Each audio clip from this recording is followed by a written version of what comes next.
You have a question about it real quick? If she's under the ground, like under the dirt and stuff like that, no, she'll probably keep her tongue in so she doesn't swallow a lot of that dirt and stuff. All right, I'm going to put this girl away. And who came up here? Caitlin. Give her another big round of applause. There she is.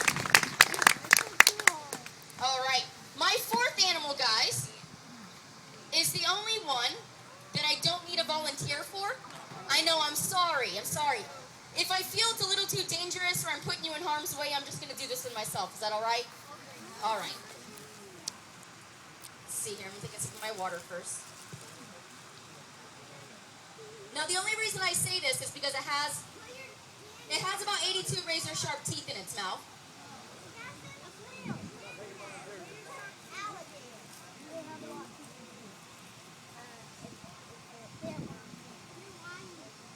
Okay. I got to get it right behind the head here.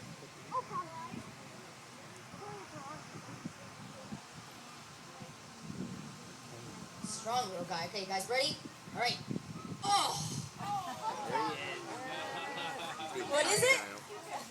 That's right. It is a little baby alligator. Ang liliit Now, naman as I ang dala walk niya. by, let's see if he'll... Yeah, look at the mouth. He has 82 razor-sharp teeth. I wasn't lying. They're just really, really small. They're like little shards of glass at this size. And those little teeth break off very easily, especially at this young size. This guy right here is actually a year old. A year old, and when he hatched, he was only the size of his little tail right there last September. So it's amazing what these guys transform into. Get that mouth open. At this size, he would definitely draw some blood. You would feel it. And just like sharks, they drop those teeth and they regrow them their entire lifetime. I know. See the teeth? He's adorable. Even his little teeth are cute. Oh, it's so cute. Now, alligators, like I said, he's a year old. On average, alligators grow about a foot a year until they reach 8 feet, and then it slows down a little bit after that. Males get around 12 to 14 feet and can weigh about 1,000 pounds, where females top off around 9 to 10 feet and weigh about 700 pounds or so. So the males get considerably larger. Now, this guy, even though he's an alligator, when he hatches out of the egg in the wild, he's not at the top of the food chain just yet. He's a tiny little lizard. There's a lot of other animals that want to eat him. You got raccoons, possums, birds of prey, snakes, largemouth bass, all kinds of larger animals out there that want to eat him. So mom actually sticks around for the first year of their life, and then after that they're on their own, only the first year. But can you guess what the number one killer of little baby alligators is? Other alligators definitely eat smaller alligators. They are cannibalistic, but it's something much smaller. Gnats, you're on the right track. Fire ants. Fire ants, and it's unfortunate because it happens right within the nest. When mom makes her nest, it's going to be about 5 feet tall, about 10 feet wide, and she packs in all that dirt and debris and sticks and leaves. Well, she also packs in fire ants and a lot of other bugs. So mom's going to have about 60 eggs on average. And when all those eggs start to crack open, the ants love to crawl inside the eggs and eat the babies before they ever get a chance to hatch out. Now, these little guys, little baby alligators, are called grunts. Why do you think they call them a grunt? Because they grunt, right? That was a good impression. It sounds like a little bullfrog. It's like, ow, ow, ow. So when all the eggs start to hatch, all the babies start going off. They all start grunting. So mom hears it from the distance, and the ants are already starting to crawl in the eggs. So when mom hears that, she comes rushing over, she digs up her own nest, and she actually puts those eggs in her mouth, and she rolls them around like a hard piece of candy to help the shell crack open there and helps the little babies hatch out. And I don't know if you've ever seen this, but this is really cute. Once all the babies are out, they actually turn around and they crawl right inside of mom's mouth. And it's really cute. And she holds them gently right between her teeth and takes them down to the water to make sure they get down there nice and safe. Now, out of those 60 babies, a lot of them are going to get picked off. Some of the ants get to them too early before mom gets there. So out of those 60, only about 5 from each clutch go on living to become an adult alligator. That's it. So that's why they have so many at a time, circle of life there. But even though only 5 of them make it from each clutch, here in Florida, we have close to 2 million wild alligators. So a lot of big dinosaurs still running around here in Florida. So any body of water you see could potentially have an alligator in it of any size. Even a ditch on the side of the road, if it's heavy rains, if it's filled up for a few days, there could be an alligator just waiting in it until it dries up, and then it'll move on to another body of water. So we always want to be very aware of our surroundings here. Now, before I put this little guy away, oh, he's grunting.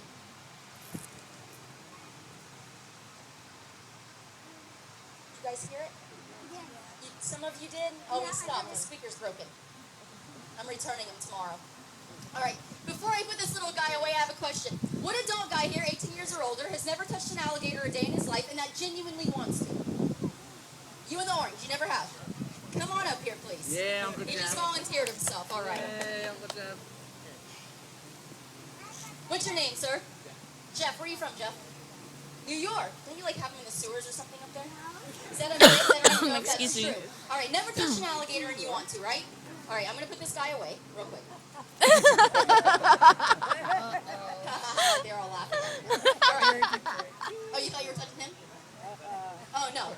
Okay. So you don't have to close your eyes. You know what's coming out. But we'll face them and just put your hands out in front of you just like that.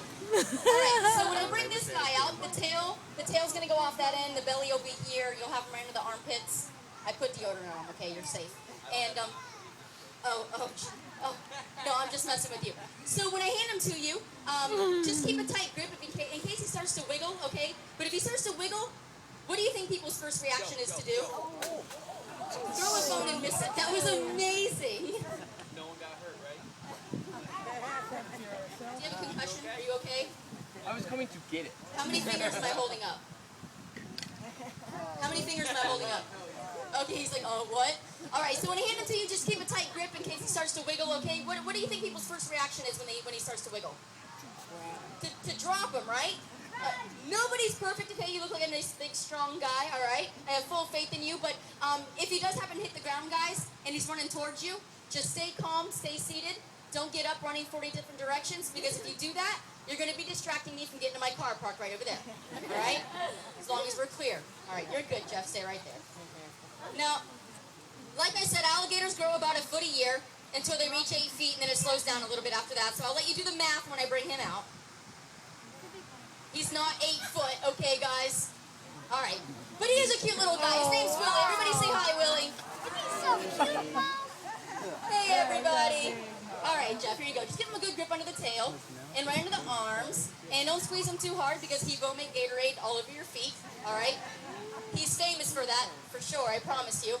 Now, this guy right here, his name's Willie. Like I said, he's about 3.5 feet in length. He is only 3 years old. Like I said, they grow about a foot a year. And now you've never touched one, so what does he feel like? It's a little, it is very soft. You know, when you look at him, doesn't he look tough and rigid like a rock? Like it wouldn't be very pleasant to feel? I'm going to close his ears. He does feel like a purse or a belt or a pair of boots, like everybody says. All right, he can't hear me. We're all good. No, he is very soft, very smooth, especially under the chin. That's the softest part of every gator. And even the adult alligators, 12 to 14-foot males, still stay extremely soft and leathery.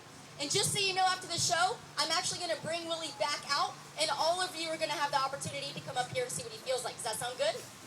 Awesome. Give Jeff here a big round of applause for me. All right, Jeff, I'll take him off your hands here. Here, watch this, watch this. Give him a high five right there. Bam. All right. Thanks, Jeff. I appreciate it. All right. Now, this guy, I'm going to walk around, I'll pace back and forth and tell you a little bit about him. He is one of the 2,000 alligators that resides out at Gatorland. Now, I'm going to see if you guys are paying attention. How many alligators did I say was in Florida? Around 2 million, right? I heard a few of you repeat that back. Now, because we have so many alligators in Florida, there's a lot of stories, a lot of myths. People make up things about them. People confuse alligators with crocodiles a lot of times when they see things on television.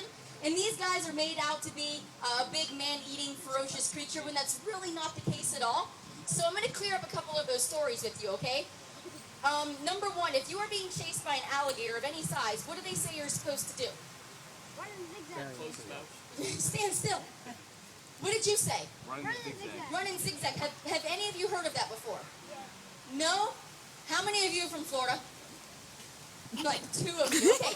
Well, they say here in Florida, if you're being chased by a gator, to go back and forth and run sideways or zigzag because of their blind spot. But that's an old wives' tale, okay? If you ever hear that, throw it out the window.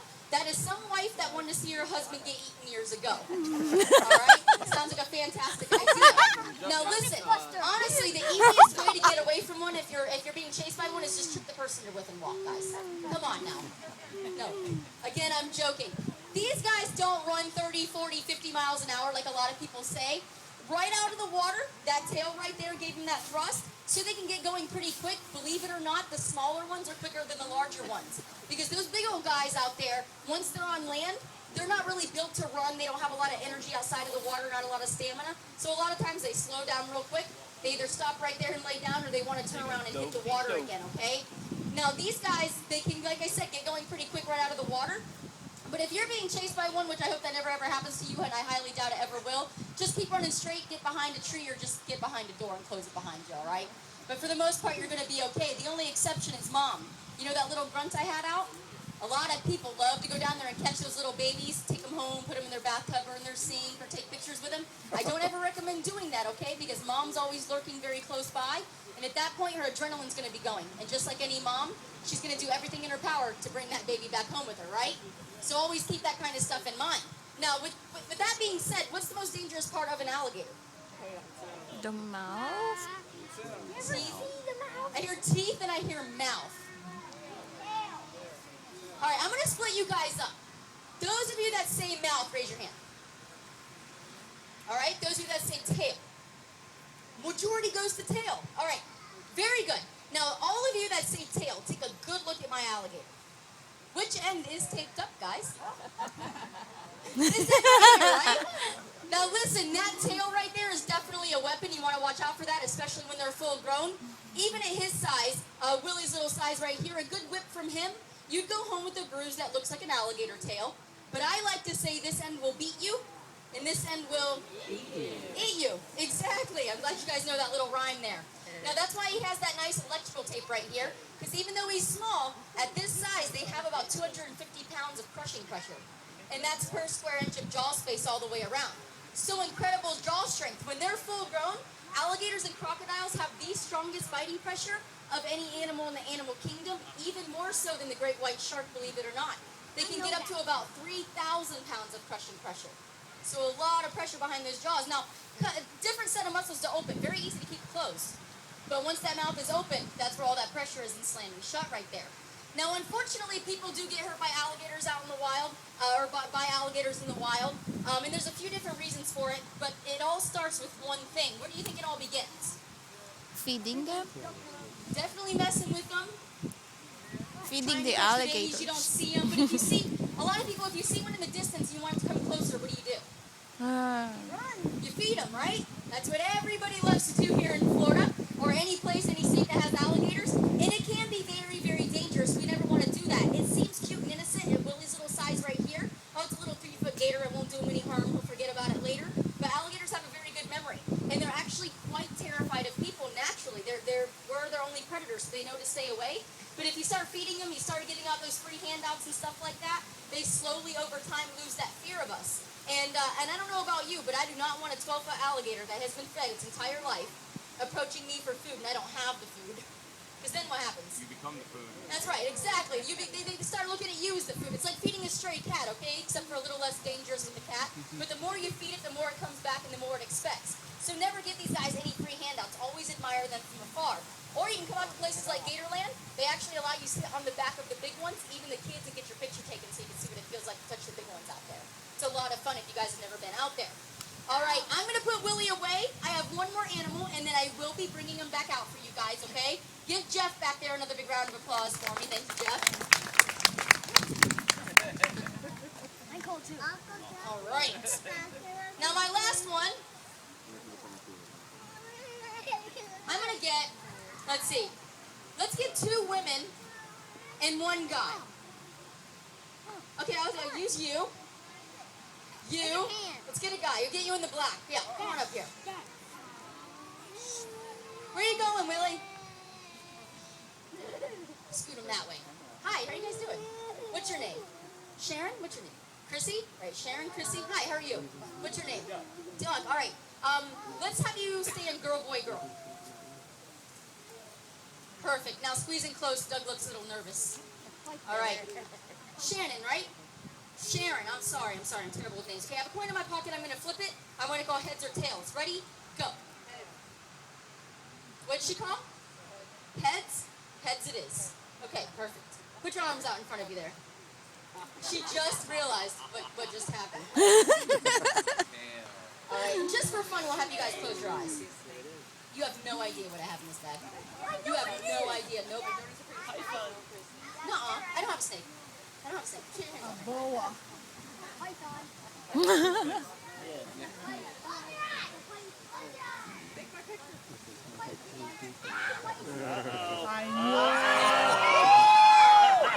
know it. You chose heads. No, fair and square. You called heads, lady. All right, I'll stand with you on this end, okay? Because it does have 120 teeth. And don't squeeze that end down there because it can squirt, all right? Now, this is Noah the boa. He is a red-tailed boa constrictor. He's around 8 feet, weighs about 45 pounds right now, and he's not done growing. He will get a little bit larger right here. He is. He's one solid muscle from head to tail. Are you comfortable if I let that go? You are? He's really friendly. He was actually donated 2 weeks ago because he was extremely aggressive. Just kidding. Okay. I don't want you to have a heart attack and do the pee-pee dance up here, okay? So I'm gonna hold this in. Heart attack. I got life insurance. Now, how many of you think snakes are gross? She's like, I'm one of them. I see quite a few hands. Now, this is a really neat fact, okay? Even if you've touched one, feel your fingernail right there. Soft, right? Every scale on a snake is made of keratin, which is the same thing that your hair and fingernails are made out of. So they are quite smooth and very soft. They have an iridescent shine to them, which makes them look slimy. But they're not, right? He feels quite nice, right? He is very nice. I don't blame you. That's okay. Give our volunteers a big round of applause. Thank you, guys. Thank you. Oh, look at you. He's got you handcuffed. All right, perfect. Thank you. I appreciate it. All right. Switch him over to this shoulder here. Here we go. Let's see. Hug me or something. There we go. Perfect. Oh, look, he's starting to shed, guys. How cool is that right there? Look at that. You can see that's going to... Could you feel it underneath? He's starting to shed. Awesome. Now, as I walk by, what's he doing with his tongue? Trying to sense you. Trying to sense you. Smelling, right? Exactly. Snakes smell with their tongue, not their nostrils. Every time they flick that out, they collect invisible air molecules in the end of it. They stick that forked tongue back in their mouth, and there's a nifty organ right up here in the roof of their mouth called the Jacobson's organ. And they touch their tongue to that, and that's basically how they're able to tell what's around their environment there. It's pretty cool, right? Now, snakes actually only eat about once a week, maybe every other week. They don't have to eat every single day. Actually, it's not good for them to eat every single day. And the reason they can do that is because they eat something really big at one time. And they can actually unhinge their jaws in 3 places. One on each side of the jaw and right underneath. And they unhinge their jaws, and they can actually spread their mouth open, swallow something about 5 to 6 times the largest part of their body right here. So if he's about that big around, he can probably swallow something about that big around. And it takes them a couple weeks to actually digest that food. And all reptiles are what? Cold-blooded, yes, exactly. Now that doesn't mean that their blood is cold when we say cold-blooded. All that means is they cannot regulate their own body temperature. When it gets really, really cold out, you can't throw enough blankets on them to keep them warm. They have to have some kind of heat source. Therefore, that would be the sun. So during the wintertime, obviously, they're pretty slow-moving. They're pretty inactive. And they actually fast themselves for a few months. They won't eat at all. He's pretty cool. Now, have any of you heard of the invasive species problem that we're having with the snakes here in Florida? There's pythons. There's too many pythons in the Everglades. Correct. Yes, that is right. Down in the Everglades, these aren't so much of a problem, the boas, but those pythons, they get 18 to 20 feet, they weigh about 250 pounds, and people were letting them go years ago, and they're still reproducing here in Florida, and it's become a major problem. They're eating alligators, they're eating deer. The last story I heard was a 16-foot Burmese python that ate a 76-pound female deer whole. That's a big problem. It's eating a lot of our native wildlife here, and it's become a big problem, like I said, very detrimental to a lot of the native wildlife. So if you guys ever go out and get a snake, they have banned a lot of those snakes. You have to get licenses now, but you always want to do your research because people were letting them go due to them getting so large, and a lot of people didn't realize they live about 30 years in captivity. But they make really good pets as long as you handle them all the time. Handle them every single day to make sure they stay as nice as this guy, and you always want to feed them their proper diet when they should be fed. You know what I mean? So that way there's nice and full. And I never recommend feeding live. I always recommend feeding dead and taking them out of the same enclosure that they're housed in, because that way they don't associate all that movement within their cage as food. But that's pretty much it right there. He's pretty neat, right guys? He's long, and just so you know, he'll actually grow another 2 to 3 feet and pack on another 30 pounds. So he's still not done growing. He's actually only about 9 years old. 9 years old. He weighs about 45 pounds. But when he wraps around you, it's all distributed, so it's quite nice. All right, well, he was the last animal of the show. Did you guys have a good time? Yes? Fantastic. Thank you, guys. So here's what I'm going to do for you. I'm going to put Noah away. I'm going to grab Willie the gator, and I'm going to come and stand right here. Just form a line, come by, touch him, ask me any questions, take all the pictures you want. I want to thank all of you for coming and enjoy the rest of your vacations, guys. Thank you so much. You're welcome. I go in. You wanna go? Okay. Give me the towel.